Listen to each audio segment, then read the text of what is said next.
లో ఉన్న మాధురి గారి ఇంటర్వ్యూ కూడా చూసిన తర్వాత నాకు ఏమనిపించిందంటే ఒక అనుమానం కలిగింది.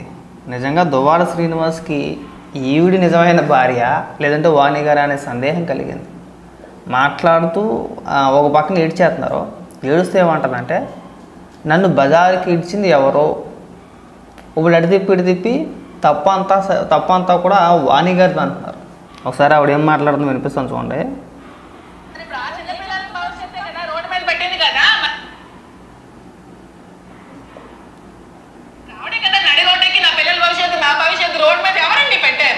నా పిల్లల కోసం ఎవరు మాట్లాడారండి? వచ్చే నుంచి తెలుస్తున్న స్త్రీ అయినా పిల్లల కోసం మాట్లాడతారా? మీరు అలాంటి క్వశ్చన్ చేయరా? ఒక ఆడపిల్లల కోసం మీరు ఎందుకు మాట్లాడుతున్నారు క్వశ్చన్ చేయరా అండి? అలాగా మాట్లాడతారు. ఎవరైనా అలా మాట్లాడటం మీరు ఎప్పుడైనా చూసారా ఈ సభ్య సమాజంలో? ఎవరు అడగరా ఆవిడకి? మహిళా సంఘాలు ఏమైపోయారు? మీరు దయచేసి మాధురి గారు మీకు కావాలితే ధనం పెట్టేస్తాను డైరెక్ట్గా. మీరు ఉచ్చం నీచం మహిళలు సభ్యత సంస్కారం సమాజం దయచేసి ఇలాంటి పదాలు మాట్లాడద్దు ప్లీజ్, మా రిక్వెస్ట్ అనుకోండి. ఎందుకంటే నిన్న మీ ప్రెస్ మీట్ మేము చూసాం. నిన్న మీ ప్రెస్ మీట్లో మీరు మాట్లాడిన మాటలు ఏవైతే ఉన్నాయో ఈరోజు మీరు మాట్లాడే మాటలకి సంబంధం లేదు అసలు. అంటే మిమ్మల్ని రోడ్డు మీదకి ఇచ్చింది ఆవిడ, మిమ్మల్ని బజార్కి ఇచ్చింది ఆవిడ, మీరు మాత్రం కాపురాల్లో చుచ్చిపెట్టేయచ్చా? పైగా సభ్యత సంస్కారం ఉత్సవం నీచం అని చెప్పేసి పెద్ద పెద్ద మాటల దిమ్మ తిరిగిపోతుంది మాకు మీ యాక్టింగ్ చూస్తూ ఉంటే.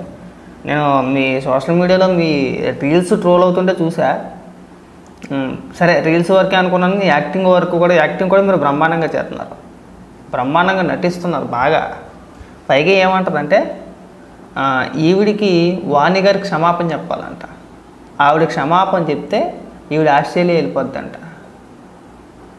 మాట్లాడితే పిల్లల భవిష్యత్తు ఏం గాను, పిల్లల గురించి సభ్య సమాజంలో ఏమనుకుంటారు? నువ్వు సీని గారితో ఉన్నప్పుడు తెలీదా? ఆ దువ్వాడ సీనితో ఉన్నప్పుడు తెలీదా? సమాజం ఏమనుకుంటుంది? రేపు పొద్దున మన పిల్లల భవిష్యత్తు ఏంటి? ఎక్కడికైనా వెళ్తే ఏమని మాట్లాడుకుంటారో వాళ్ళు తలెత్తుకోలేరు కదా అని ఒక్కసారైనా ఆలోచించావా? సరే ఆలోచించలేదు. నిన్న ప్రెస్ మీట్ పెట్టి పచ్చిగా మాట్లాడావు కదా. సుప్రీంకోర్టు చెప్పింది ఎవరితో అయినా ఉండొచ్చు, నా ఇష్టం, అడల్టరీ. నిన్న కూడా చెప్పాను నాకు అడల్టరీ అంటే ఏంటి వినలేదంటే అది గూగుల్లో కూడా చూస్తే అడల్టరీ అంటే వ్యభిచారం అని చెప్పని వచ్చింది. నిజంగా సిగ్గు కూడాను. పైగా మిమ్మల్ని ఆ టీవీ 9లో ఎలా పిలిచారో మాకు అర్థం కావట్లా. వాళ్ళకి ఇలాంటి వార్తలు బాగా హైలైట్ చేస్తూ ఉంటారు అన్నమాట. ఈవిడి చెప్పడం వాళ్ళ వినడం. కనీసం సమాజం సభ్య ఉత్సవం నీచం ఇలాంటి పదాలు వాడినప్పుడన్నా అమ్మ అలాంటి పదాలు వాడమాకు దయచేసి, నీకు సెట్ కాదు, ఆ పదాలు సిగ్గుపడతాయి అని ఒక డైలాగ్ కూడా కొట్టట్లా వాళ్ళు. పిల్లల భవిష్యత్తు గురించి వాళ్ళు గుర్తుకొచ్చిందా? సభ్య సమాజమా మహిళల అయ్యేం మాటలా? మరి నేను నువ్వు మాట్లాడినప్పుడు వాణి గారు నీ గురించి ఎక్కువగా ఏం మాట్లాడాలా? చిచి ఆవిడ గురించి మాట్లాడమాకంటే కాపురాల మధ్య చిచ్చుపెట్టే వ్యక్తి. సరే ఆవిడకి ఉండే బాధ ఆవిడకుంటుంది, ఆ వయసులో ఆవిడకుండే బాధ ఆవిడకుంటుంది. మరి నేను మాట్లాడినప్పుడు ఏమైపోయింది? చాలా పెద్ద పెద్ద మాటలు మాట్లాడావు కదా నిన్న. పైగా ఇప్పుడు మాట్లాడితే ఏమని మాట్లాడుతుంది అంటే నేను కూడా ఇలా అక్కడ ధర్నా చేస్తాను, దువ్వాడ శ్రీనివాస్ ఇల్లు ఏదైతే ఉందో ఇప్పుడు వాణి గారు ఏదైతే నిరసన తెలియజేస్తున్నారో నేను కూడా వెళ్తాను, అక్కడికి వెళ్తాను రేపు. లేదంటే ఆ పైన ఇంకో స్టేర్ వేసుకుంటాను, ఆ స్టేర్ వేసుకుని నేను అందులో ఉంటాను, నన్ను ఎవరేం చేస్తారో నేను చూస్తాను. సరే నువ్వు అక్కడికి వెళ్ళిపోతావు ఉదాహరణకి, ఆ దువ్వాడ శ్రీనివాస్ ఇంటి పైనే ఇంకో స్టేర్ వేసుకుని నువ్వు అందులో ఉన్నావే అనుకున్నావు ప్రస్తుతానికి. అప్పుడు సభ్య సమాజం నేను మెచ్చుకుంటుందా? అంటే ఉన్నతమైన కుటుంబం కదా మాట్లాడితే నేను ఉన్నతమైన కుటుంబం నుంచి వచ్చాను. అరే ఉన్నతమైన కుటుంబం అంటే ఏంటో నాకు అర్థం కాదా? అంటే డబ్బు ఉంటే ఉన్నతమైన కుటుంబం అనుకుంటుందేమో. డబ్బు ఉంటే సరిపోతుగా. ఉన్నత కుటుంబం పెద్ద పెద్ద మాటలు మాట్లాడే ముందు డబ్బు ఒక్కటే ఉంటే ఉన్నతమైన కుటుంబం అయిపోదు. క్యారెక్టర్ కూడా ఉండాలి. నేను లేదని చెప్పేసాను, నాది మీరు ఎలా తగలడని. కానీ నిన్న నువ్వు మాట్లాడిన మాటలకే వాళ్ళు ఏడుపుకి ఏమైనా సంబంధం ఉందా అని అడుగుతున్నాను నువ్వు. పైగా ఆవిడ నీకు క్షమాపణ చెప్పాలి. నువ్వు కాపురాల మంది చిచ్చి పెట్టేసి ఆవిడ భర్తతో నువ్వు ఉంటూ పైగా ఫ్రెండ్లీ రిలేషన్షిప్, అడల్టరీ ఇలాంటి పెద్ద పెద్ద పదాలను నువ్వు వాడి ఇవాళ వచ్చేసి పిల్లల భవిష్యత్తు ఏమైపోను? ఒక మహిళైనా సభ్య సమాజం ఉత్సవం నీచం అని మాట్లాడుతుంటే నిజంగా నాకు నవ్వు వచ్చింది. మీరు ఏడుతున్నారేమో, మీకు బాధ ఉంటే ఉండొచ్చేమో, కానీ నాకు మాత్రం కామెడీగానే ఉంది అది. దయచేసి అలాంటి పదాలు అలాంటి డైలాగులు కొట్టమాకంటే. ఇంకా చాలా మాట్లాడారు, ఆ ఇంటర్వ్యూ మొత్తం చూస్తే అర్థమవుతుంది. నిజంగా అలాంటి వ్యక్తిని ఎందుకు తీసుకొచ్చారో కూడా నాకు అర్థం కదా. ఆవిడ చెప్పే సమాధానం ఎలా ఉందంటే, నేను ఏదైనా చేయొచ్చు, నన్ను ఎవరో తిరిగి అడగకూడదు. ఏమన్నా అంటే సుప్రీంకోర్టు తీర్పు. వీళ్ళకి సుప్రీంకోర్టు తీర్పు వంకగా దొరికిందేమో అని చెప్పేసి నేను అనుకుంటున్నా. మాట్లాడితే అది ఒక్కటే పట్టుకున్నారు. మరి నీ భర్త నీ పిల్లల సంగతో ఏంటంటే దానికి సమాధానం చెప్పరు. పోనీ నీకు మద్దతుగా మీ భర్త కానీ, మీ భర్త అలాగే రాలే మహానుభావుడు అనుకో, నిజంగా లెక్కేసుకుంటే పక్కన పెట్టి సరే పోతే పోయిందని చెప్పి నువ్వు వదిలేసుకుంటాడు నాకు తెలిసి.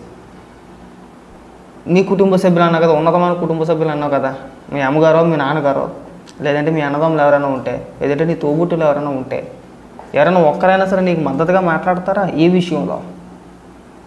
ముందు వాళ్ళ చేత చెప్పించు. నువ్వు మీడియా ఎక్కేసి అందరినీ తప్పు పట్టాల్సిన అవసరం లేదు. సమాజం గురించి మాట్లాడాల్సిన అవసరం కూడా లేదు.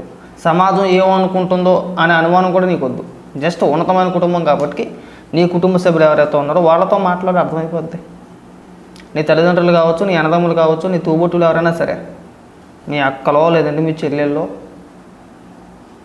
నీకు సంబంధించిన కుటుంబ సభ్యులు ఎవరైతే ఉన్నారో, మీ కుటుంబ సభ్యులు ఎవరైతే ఉన్నారో ఒక్కరంటే ఒక్కరు నీకు మద్దతుగా రేపు పొద్దున్న నువ్వు దువ్వాడ శ్రీనివాస్ ఇంటికి వెళితే నీకు మద్దతుగా నీ వెనకాతలు వాళ్ళు వస్తారా? అర్థమైపోద్ది ఎవరు తప్పు చేస్తున్నారో, ఎవరు తప్పు చేశారో, ఎవరు తప్పుడు దారిలో నడుస్తున్నారో ఒక క్లారిటీ వచ్చేది. ఒకసారి ట్రై చేయండి. అంటే మేము చెప్తున్నాం అని కాదు, మేమైతే కించపరిచే ఉద్దేశం మాకు లేదు. దయచేసి చేసిన తప్పును ఒప్పుకొని ఇలాంటి పెద్ద పెద్ద మాటలు మాట్లాడకుండా మీరు ఎంత సైలెంట్గా ఉంటే అంత మంచిది. మీరు రచ్చకెక్కకుండా ఉంటారు. అంటే మీకైనా పిల్లలు, వాళ్ళకి పిల్లలు లేరా? వాణి గారి పిల్లలు కాదా? వాళ్ళ భవిష్యత్తు కాదా? సభ్య సమాజం వాళ్ళ గురించి మాట్లాడుకోదా? మీ ఇద్దరు గురించి మాట్లాడుకోదా? రేపొద్దున మీ పిల్లల భవిష్యత్తు నాకు తెలిసి చాలా మిమ్మల్ని చూస్తూ ఉంటే పెద్ద చిన్న చిన్న పిల్లల్లో ఉండి ఉంటారు నాకు తెలిసి. వాళ్ళ పరిస్థితి ఏం అవసరం లేదు. మన మీదకి ఏమన్నా వస్తే సరిపోతే టకటక 4 కన్నీటి బొట్లు పెట్టేసుకోవాలా, 4 కన్నీళ్ళు కారిసేయాలా? అంటే ఏడితే నువ్వు చెప్పేవన్నీ నిజాలు అయిపోతాయా? ఒకవేళ ఏడితే అన్నీ నిజాలు అయిపోతాయి అనుకుంటే కనుక అందరూ ఏడితేనే మాట్లాడతారు టీవీ డిబేట్లో కూర్చొని. మనం ఏడ్ చేసినంత మాత్రాన మనం చెప్పే ప్రతి విషయం కూడా నిజమైపోతాం. సింపతి కోసం ప్లాన్ చేస్తున్నారేమో అనుకుంటారు. ఎందుకంటే నిన్న ప్రెస్ మీట్ మేము చూసాం కాబట్టి. నిన్న నువ్వు మాట్లాడిన మాటలకి వాళ్ళు మాట్లాడిన మాటలకి సంబంధం లేదు. డైరెక్ట్గానే చెప్పావు కదా, మీడియా ముఖంగా చెప్పావు కదా. ఇప్పుడు వాణి గారు తప్పుడు ఆరోపణలు చేశారు, నాతో అక్రమ సంబంధం మాట కట్టారు. నిన్న నువ్వు చెప్పిందే, నేను ఆయనతోనే ఉంటాను, నా ఇష్టం, మాది అడల్టరీ, నేను పెళ్లి చేసుకుంటాను కావాలితే ఎన్టీవీలో చూడగలితే అవన్నీ నువ్వు మాట్లాడినే కదా. ఆవిడేం ప్రత్యేకించి చెప్పలేదు కదా, ప్రత్యేకించి చేసిన ఆరోపణలు ఏం కాదు కదా. నా